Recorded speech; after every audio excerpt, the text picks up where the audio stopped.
Hello student, good morning. I am Dr. Sarita Khandelwal from JDB Government Girls College, Kota. Students, आज मैं BSc part first की unit fourth start कर रही हूँ, जिसमें कि केमिकल काइनेटिक्स का हम अध्ययन करते हैं। केमिकल काइनेटिक्स काफ़ी इम्पॉर्टेंट चैप्टर है, ये यूनिट काफ़ी इम्पॉर्टेंट है। ये वास्तव में अभिक्रिया कैसे होती है, क्या होता है, उन सबको समझने के लिए बहुत ही महत्वपूर्ण एक चैप्टर है। तो स्टूडेंट इस चैप्टर को ध्यान से पढ़िए। और केमिकल काइनेटिक्स को हिंदी में कहते हैं रासायनिक बल गतिकी। रासायनिक केमिकल काइनेटिक्स का मतलब है कि केमिकल मतलब कोई भी जो रिएक्शंस हो रही है उसके पीछे किस तरह की मैकेनिज्म लग रही है, क्या कारक उसको प्रभावित कर रहे हैं, क्या नहीं कर रहे हैं, उन सब का अध्ययन हम केमिकल काइनेटिक्स से करते हैं। तो हम स्टार्ट करते हैं आज chapter chemical kinetics. Student, chemical kinetics में हम किन किन टॉपिक्स का मुख्यतः अध्ययन करेंगे, पहले हम वो देख लेते हैं। हम देखेंगे बैकग्राउंड कि केमिकल काइनेटिक्स की हमें ज़रूरत पड़ी ही क्यों, क्या कारण है कि हमें किसी भी रिएक्शंस की काइनेटिक्स को समझने की ज़रूरत है और उससे हमें क्या फ़ायदा होता है, हम पहले उसे समझेंगे। फिर हम देखेंगे कि रेट ऑफ रिएक्शन अभिक्रिया वेग क्या होता है, अभिक्रिया वेग से हम क्या समझते हैं। साथ ही हम अभिक्रिया वेग को समझने के बाद हम देखेंगे कि अभिक्रिया वेग को कौन कौन से कारक या फैक्टर्स प्रभावित करते हैं। फिर हम रेट, लॉज, ऑर्डर, मॉलिक्यूलरिटी आदि को डिटेल में पढ़ेंगे। हम टेम्परेचर का रेट पे प्रभाव, जिसे अरेनियस इक्वेशन द्वारा समझाया जा सकता है, हम उसका भी अध्ययन करेंगे। फिर हम अलग अलग ऑर्डर की रिएक्शन जैसे first order, second order, pseudo order, zero order की रिएक्शंस का अध्ययन करेंगे। उनके लिए हम वेग स्थिरांक, रेट ऑफ रिएक्शन, उन सब का डेरिवेशन करेंगे। हम विभिन्न अभिक्रियाओं की हाफ लाइफ को भी समझने की कोशिश करेंगे। तो इस चैप्टर में हम काफ़ी कुछ ये मेन पॉइंट है स्टूडेंट्स। इसके अलावा छोटे छोटे और टॉपिक्स आएंगे जिसका अध्ययन हम इस चैप्टर में करेंगे। तो हम स्टार्ट करते हैं कि केमिकल काइनेटिक्स होती क्या है। केमिकल काइनेटिक्स, सबसे पहले क्वेश्चन दिमाग में आता है कि कोई रिएक्शन होगी कि नहीं होगी। हमने दो रिएक्टेंट लिए ए और बी, हमने उसको मिलाया, अब उससे प्रोडक्ट बनेगा या नहीं बनेगा, इसका बारे में जानकारी कौन देता है? इसके बारे में जानकारी देता है थर्मोडायनेमिक्स, जिसे हम ऊष्मागतिकी कहते हैं। ऊष्मागतिकी से हमें पता चलता है कि हमने ये दो रिएक्टेंट की रिएक्शंस कराई तो हमें प्रोडक्ट मिलेगा या नहीं मिलेगा। और ऊष्मा गतिकी free energy change, Gibbs free energy change की सहायता से ये जानकारी देता है। फॉर एग्जांपल, अगर गिब्स फ्री एनर्जी डेल जी में चेंज नेगेटिव आता है तो इसका मतलब है रिएक्शन होगी, और अगर पॉजिटिव आता है तो इसका मतलब है रिएक्शन नहीं होगी। तो ऊष्मा गतिकी बच्चों, ये आप अपने सेकेंड ईयर में ऊष्मा गतिकी को डिटेल से पढ़ेंगे। यहाँ पे आप ये जानकारी आप लीजिए कि अगर हमें किसी का बताना है कि ये रिएक्शंस होगी कि नहीं होगी, उसकी जानकारी हम किससे देते हैं? थर्मोडायनेमिक्स से। तो बात यह आती है कि केमिकल काइनेटिक्स से हमें क्या जानकारी मिलती है। केमिकल काइनेटिक्स से हमें क्या जानकारी मिलती है, तो आप देखेंगे कि what will be the rate of reaction. अभिक्रिया हो तो रही है लेकिन अभिक्रिया स्लो है, फास्ट है, कैसी है, उसकी गति क्या है, इसके बारे में जानकारी ऊष्मा गतिकी नहीं देता। कौन देता है? Chemical kinetics. तो फर्स्ट चीज़ जो केमिकल काइनेटिक्स से पता चलती है वो ये है कि अभिक्रिया की गति क्या होगी। अभिक्रिया तेज है, बहुत तेज है, या बहुत ही तेज हो रही है, उसके बारे में जानकारी केमिकल काइनेटिक्स देता है। ठीक है, दूसरी जानकारी जो केमिकल काइनेटिक्स देता है वो है मैकेनिज्म। बच्चों, ऊष्मा गतिकी से सिर्फ हमें ये पता चलता है कि रिएक्शन होगी कि नहीं होगी, लेकिन हमें मैकेनिज्म मतलब किसी भी अभिक्रिया की क्रियाविधि हमें बिल्कुल नहीं पता चलती है। क्रियाविधि वो होती है जिससे हमें पता चलता है कि किन स्टेप्स में रिएक्शन हो रही है। मतलब जैसे ए और बी मिलकर अगर सी बना रहे हैं प्रोडक्ट, तो पहले क्या बना, फिर क्या बना, कौन सी स्टेप आई, फिर सी बना। तो वो स्टेप्स के बारे में जानकारी, मतलब क्रियाविधि के बारे में जानकारी हमें ऊष्मा गतिकी नहीं देता है। कौन देता है? Chemical kinetics. तीसरी चीज़ जो हमें पता चलती है केमिकल काइनेटिक्स से है वो फैक्टर्स हैं जो अभिक्रिया की गति को प्रभावित करते हैं। जैसे ताप किस तरह प्रभावित कर रहा है, दाब किस तरह प्रभावित कर रहा है, आयतन, दाब, ये सब किस तरह से प्रभावित कर रहे हैं उसकी जानकारी भी हमें केमिकल काइनेटिक्स से मिलती है। बच्चों, अगर हमें फैक्टर्स के बारे में पता चल गया कि ये कारक अभिक्रिया को किस तरह से प्रभावित कर रहा है, तो हम उन कारकों में बदलाव लाके अभिक्रिया की गति को बढ़ा सकते हैं आवश्यकता अनुसार, या कम भी कर सकते हैं। तो ये फैक्टर्स जो हमें पता चलते हैं ये भी काफ़ी महत्वपूर्ण होते हैं, क्योंकि हम इससे रेट ऑफ रिएक्शंस को बढ़ा सकते हैं, और अगर हमने रेट ऑफ रिएक्शन बढ़ा दी तो कम समय में हमें अभिक्रिया हमें प्रोडक्ट मिल जाएंगे। हम तो ये जो 3 फैक्टर्स आप देख रहे हैं कि रेट के बारे में पता चलता है, हमें मैकेनिज्म के बारे में पता चलता है, और हमें फैक्टर्स अफेक्टिंग के बारे में पता चलता है। ये तीनों जानकारी हमें किससे मिलती है? केमिकल काइनेटिक्स से। ऊष्मा गति इन तीनों ही क्वेश्चंस का जवाब नहीं दे पाता, तो इस तीनों क्वेश्चंस के कारण ही केमिकल काइनेटिक्स की इम्पोर्टेंस सामने आती है कि केमिकल काइनेटिक्स क्यों इम्पोर्टेंट है। तो आ गई बात समझ में। अब हम केमिकल काइनेटिक्स को डिटेल में पढ़ने से पहले हम देखते हैं कि रिएक्शंस किस तरह की होती है। मतलब मैं रिएक्शंस को 3 कैटेगरी में डिवाइड कर सकती हूँ। एक तो रिएक्शंस होती है जो बहुत ही फास्ट हो जाती है, for example acid base reactions, या फिर प्रेसिपिटेशंस रिएक्शंस, या मैं कह लूँ आयनिक रिएक्शंस, क्योंकि एसिड बेस रिएक्शंस और आयनिक रिएक्शंस या प्रेसिपिटेशंस रिएक्शन ये सब आयनिक रिएक्शंस है, क्योंकि इनमें आयन जो है वो पार्टिसिपेट करते हैं। तो ये कह सकते हैं आप कि अगर रिएक्शंस आयनिक है इन नेचर में तो वो रिएक्शंस बहुत जल्दी हो जाती है। मैं कहूँ 10 सेकेंड, 20 सेकेंड, 5 सेकेंड में रिएक्शन हो जाती है। तो इस तरह की रिएक्शंस का अध्ययन हम केमिकल काइनेटिक्स से नहीं कर सकते। तो पहली तरह की आपने रिएक्शंस देख ली, वेरी फास्ट रिएक्शन। अब हम देखते हैं दूसरी रिएक्शन, वेरी स्लो रिएक्शन। वो रिएक्शन जो बहुत ही धीरे होती है, जिनमें सालों लग जाते हैं। फॉर एग्जाम्पल आप जंग लगने को ले लीजिए। जंग लगना एक बहुत ही धीरे होने वाली प्रोसेस है, जिनमें सालों भी लग जाते हैं। आपने कोई चीज़ बाहर लोहे की छोड़ दी तो हो सकता है 6 महीने में जंग आए, हो सकता है साल भर में जंग आए। तो इन रिएक्शंस का अध्ययन भी केमिकल काइनेटिक्स में नहीं किया जाता। तो अब सवाल उठता है कि हम किस तरह की रिएक्शंस का अध्ययन केमिकल काइनेटिक्स से कर सकते हैं। तो आप ये देखेंगे कि केमिकल काइनेटिक्स से हम ना तो बहुत फास्ट होने वाली रिएक्शंस का अध्ययन कर सकते हैं, ना ही बहुत स्लो होने वाली रिएक्शंस का अध्ययन कर सकते हैं। तो हम कौन सी रिएक्शंस का अध्ययन कर सकते हैं? हम उन रिएक्शंस का अध्ययन कर सकते हैं जो कि मॉडरेट रेट से होती है, मतलब कि माध्यम गति से होने वाली रिएक्शंस का ही अध्ययन हम केमिकल काइनेटिक्स में कर सकते हैं। फॉर एग्जाम्पल N2+3H2 मिलकर अमोनिया के 2 मॉलिक्यूल बनाता है। ये रिएक्शन होती है वो माध्यम गति से होने वाली रिएक्शन है, तो इसका अध्ययन हम केमिकल काइनेटिक्स में करते हैं। तो बच्चों, डिटेल में केमिकल काइनेटिक्स को समझने से पहले हमने ये समझा कि रिएक्शंस को हम 3 कैटेगरी में डिवाइड कर सकते हैं, फास्ट रिएक्शन, स्लो रिएक्शन और मॉडरेट रिएक्शंस या माध्यम गति से होने वाली रिएक्शन। और हमने ये पाया कि सिर्फ मॉडरेट रेट से होने वाली रिएक्शंस का ही अध्ययन हम केमिकल काइनेटिक्स में करते हैं। बहुत फास्ट रिएक्शन या बहुत स्लो रिएक्शंस का अध्ययन हम केमिकल काइनेटिक्स से नहीं करते हैं। तो ये तो बात समझ में आई कि केमिकल काइनेटिक्स किन 3 क्वेश्चंस का जवाब देता है, प्लस हम किस तरह की रिएक्शंस का केमिकल काइनेटिक्स में अध्ययन कर सकते हैं। अब हम एक बार केमिकल काइनेटिक्स की डेफिनेशन को देख लेते हैं कि केमिकल काइनेटिक्स होती क्या है।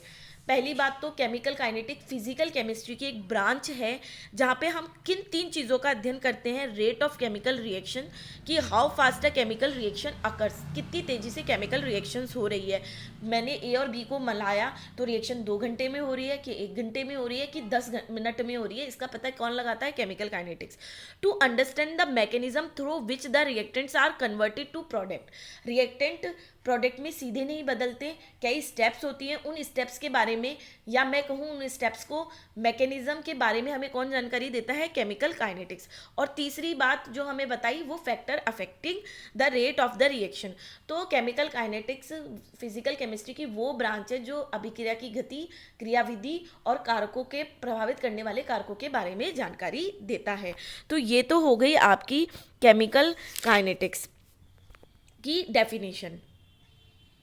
अब हम सबसे पहले देखते हैं कि रिएक्शन रेट होती क्या है। रिएक्शन रेट क्या होती है? रिएक्टेंट और प्रोडक्ट उनकी सांद्रता में समय के साथ होने वाला परिवर्तन क्या कहलाता है? Rate of reaction. मान लो मैंने अभिकारक लिया A+B और उससे बना प्रोडक्ट C। इनिशियली दोनों के A और B के एक एक मोल प्रेजेंट थे और C के 0 मोल प्रेजेंट होंगे जब रिएक्शन शुरू ही होती है। तो A और B के मोल हमेशा तो एक मोल नहीं रहेंगे, क्योंकि वो C में कन्वर्ट हो जाएंगे, तो उनकी सांद्रता हो जाएगी क्या? कम। और C के पहले मोल 0 थे, क्योंकि C तो था ही नहीं, C तो A और B की रिएक्शन से बनेगा। तो जो C के मोल बनने लगेंगे धीरे, तो C की सांद्रता में क्या होएगी? वृद्धि। तो इस तरह से आप देख रहे हैं कि जैसे जैसे रिएक्शन बढ़ती है वैसे वैसे क्रियाकारकों के और प्रोडक्ट दोनों की सांद्रता में परिवर्तन आता है। जो रिएक्टेंट है उनकी सांद्रता में होती है कमी, और जो प्रोडक्ट है उनकी सांद्रता में होती है वृद्धि समय के साथ। तो इसी सांद्रता परिवर्तन को हम रेट ऑफ रिएक्शन कहते हैं। टाइम हम क्या देख सकते हैं? हम सेकंड्स में भी देख सकते हैं कि 30 सेकंड में होने वाला परिवर्तन हम नोट करें, 40 सेकंड में, 50 सेकंड में, 60 सेकंड में। हम समय को मिनट के रूप में भी ले सकते हैं, हम घंटे के रूप में भी ले सकते हैं। बच्चों, सांद्रता की जो मात्रक होता है वो फिक्स होता है, मोल पर लीटर हम सांद्रता का मात्रक लेते हैं। तो रेट ऑफ रिएक्शन क्या हो गई? चेंज इन कंसंट्रेशन, चाहे वो प्रोडक्ट हो चाहे वो रिएक्टेंट हो। और ये कंसंट्रेशन किसके साथ हम चेंज देखेंगे? समय के साथ होने वाला चेंज। तो ये तो हो गई रिएक्शन रेट। तो आपको समझ में आई कि अभिकारक होते अभी ये रेट ऑफ रिएक्शन होती ही क्या है। तो और आपको यहाँ पे रेट ऑफ रिएक्शन की परिभाषा भी समझ में आई, और आपको एक चीज़ और समझ में आई कि क्रियाकारकों की सांद्रता में हमेशा क्या होती है? कमी, और प्रोडक्ट की सांद्रता में क्या होती है? समय के साथ हमेशा वृद्धि। आप देखेंगे कि ये A से B बन रहा है। अब रेट में आप A की सांद्रता को समय के साथ देखेंगे तो आप देखेंगे कि माइनस आ रहा है। माइनस क्या बता रहा है? कि A की सांद्रता में होने वाली कमी, और इसको हम लिखते हैं del A upon del T। Del क्या, A क्या है? Change in concentration A over time period, del T। ठीक है। अगर मैं बी प्रोडक्ट के रूप में देखूंगी रेट ऑफ रिएक्शन, तो आप देखेंगे पॉजिटिव है, del B upon del T. Positive क्यों? क्योंकि प्रोडक्ट की सांद्रता में समय के साथ वृद्धि होती है। और डेल बी क्या है? Change in concentration of B over time period, del T. ठीक है।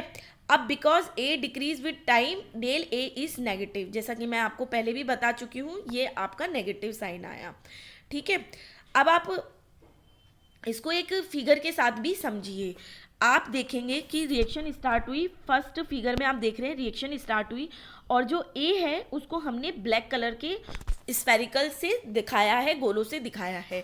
जैसे ही 10 मिनट हुई, आप देखेंगे कि ब्लैक कलर के गोले कम हो गए, और रेड कलर के गोले इंडिकेट कर रहे हैं प्रोडक्ट को, उसकी संख्या बढ़ी। फिर और 10 मिनट बाद ब्लैक कलर के गोले और कम हो गए, रेड कलर के बढ़ गए। जैसे जैसे टाइम बीतता जा रहा है, ब्लैक कलर के गोले कम होते जा रहे हैं और रेड कलर के गोले बढ़ते जा रहे हैं। और लगभग 1 घंटा जब हो गया, तब आप देखेंगे कि रेड कलर के गोलों की संख्या ज़्यादा है और ब्लैक कलर के गोलों की संख्या कम है।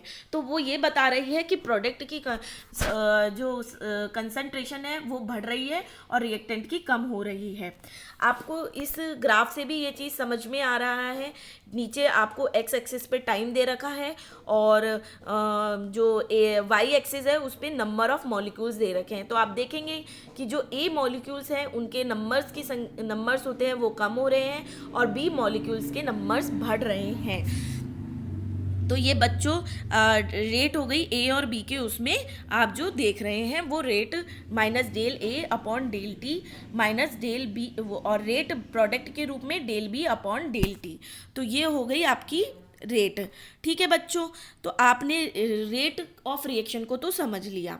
अब हम टाइप्स ऑफ रिएक्शंस की बात करेंगे कि रेट तो हमने देख ली कि भाई होती है, पर ये रेट 2 तरह की हम लेते हैं, average rate of the reaction और instantaneous rate of the reaction. Average rate को हम बोलते हैं औसत गति और अभिक्रिया की औसत गति, और जो इंस्टेंटेनियस रेट ऑफ रिएक्शन को बोलते हैं ताक्षणिक गति। अब ये जो फर्क है वो किस आधार पे है? ये इंटरवल के आधार पे है। जब हम क्रियाकारक या अभिकारक या फिर प्रोडक्ट की सांद्रता में होने वाले परिवर्तन को, है ना, एक इंटरवल के बाद नापते हैं। जैसे बहुत इंटरवल ले लिया तब तो हम एवरेज रेट बोलते हैं, और बहुत ही कम अंतर पे हम नापते हैं तो उसे हम इंस्टेंटेनियस रेट ऑफ रिएक्शन कहते हैं। हम इसे थोड़ा आगे डिटेल में देखते हैं। Average rate of reaction, it is defined as the rate of the change of the concentration of the reactant or product over a specified measurable period of time।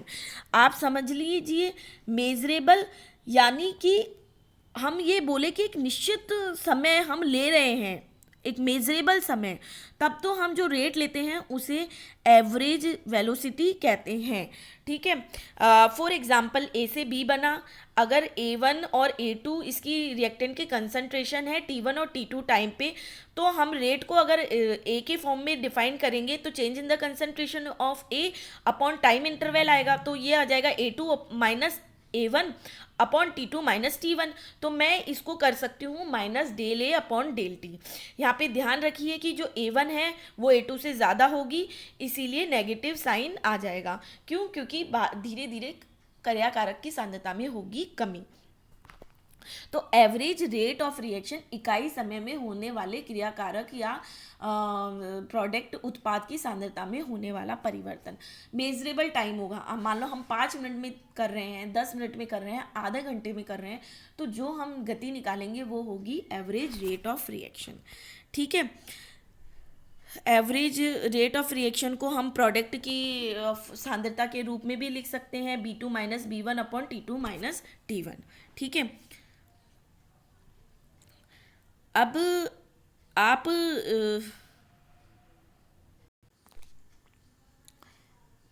बच्चों, अब हमने जो पढ़ा उसको हम एक ग्राफ की सहायता से समझते हैं। हमने एक रिएक्शन ली है जिसमें कि हम देख रहे हैं average H2 plus I2 reaction करके क्या बना रहा है, HI। अब आप देखेंगे कि ये जो H2 है ये इसका ग्राफ है, ऑब्वियसली इसकी सांद्रता में होने वाली सांद्रता में कमी होगी तो इसका ग्राफ ऐसे जा रहा है, और ये जो येलो लाइन है वो HI के लिए ग्राफ है। HI क्या है, रिएक्शन क्या है, H2 plus I2 is equal to twice HI। ठीक है, अब HI क्या है, हमारा प्रोडक्ट, तो इसकी सांद्रता में तो वृद्धि हो रही है, तो इसको हमने इस तरह के ग्राफ से दिखाया है। ये टाइम हो गया, ये कंसंट्रेशन हो गई। ठीक है, अब हम, है ना, अलग अलग समय के अंतराल पे हम रेट ऑफ रिएक्शन देखते हैं एवरेज। अगर हम फर्स्ट 10 सेकंड में देखते हैं तो रेट ऑफ रिएक्शन आती है 0.0181 मोल पर सेकंड। ठीक है, अगर हम 40 सेकंड के एवरेज पे देखते हैं तो हमारी रेट ऑफ रिएक्शन आती है ये 0.0150 मोल पर सेकंड, और अगर हम 60 सेकंड के इंटरवल पे देखते हैं तो हमारी रेट ये आती है।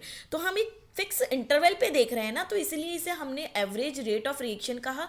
और अगर इंटरवल अलग अलग होगा तो रेट ऑफ रिएक्शन अलग अलग होगी, क्योंकि सांद्रता में परिवर्तन अलग अलग होगा। तो आप देख रहे हैं कि 10 सेकंड और 40 सेकंड और 80 सेकंड के इंटरवल पे अलग अलग रेट ऑफ रिएक्शन, जो कि एवरेज रेट ऑफ रिएक्शन है, वो आपको मिलती है।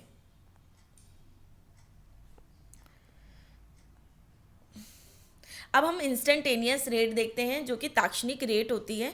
ये बहुत ही सूक्ष्म अंतराल पर अगर हम रेट ऑफ रिएक्शन देख रहे होते हैं तो इसे हम ताक्षणिक रेट और रेट ऑफ रिएक्शन कहते हैं। इसमें जो सांद्रता का कर्व हमें मिलता है उसमें एक पर्टिकुलर पॉइंट पे हम रेट ऑफ रिएक्शन देखते हैं, इसे हम कर्व के द्वारा ही देख सकते हैं। ठीक है, तो ये हो गई आपकी H2 I2 और ट्वाइस HI के लिए। आप अगर वो रेट देखेंगे तो आप देखेंगे कि एक पर्टिकुलरली पॉइंट पर रेट ऑफ रिएक्शन निकाली जा रही है। तो जो बहुत ही सूक्ष्म अंतराल पर अगर हम रेट ऑफ रिएक्शन देखते हैं तो वो होती है ताक्षणिक रेट ऑफ रिएक्शन। इस ग्राफ को बच्चों, इस ग्राफ को आप समझने की कोशिश करो। ये H2 के लिए ग्राफ है, ऑब्वियसली सांद्रता कम हो रही है, ये HI के लिए सांद्रता कम हो रही है। अब हम एक पर्टिकुलर 50 सेकंड पर हम रेट अगर देख रहे हैं तो हम उस रेट को क्या कहेंगे, इंस्टेंटेनियस रेट। अब वहाँ आप टाइम देख रहे थे 10 सेकंड के अंतराल पे, 40 सेकंड के अंतराल पे, 80 सेकंड के अंतराल पे, यहाँ आप फिक्स 50 सेकंड पे रेट ऑफ रिएक्शन देखेंगे। तो ये हो गई 50 सेकंड। अगर मैं H2 के उसमें देखूँ तो यहाँ आपने पॉइंट ले लिया, आपने उसके स्पर्श रेखा खींच दी और आपने टाइम और कंसंट्रेशन निकाली, तो आपका ये आई वैल्यू और ये हो गई रेट ऑफ रिएक्शन H2 के रेफरेंस में।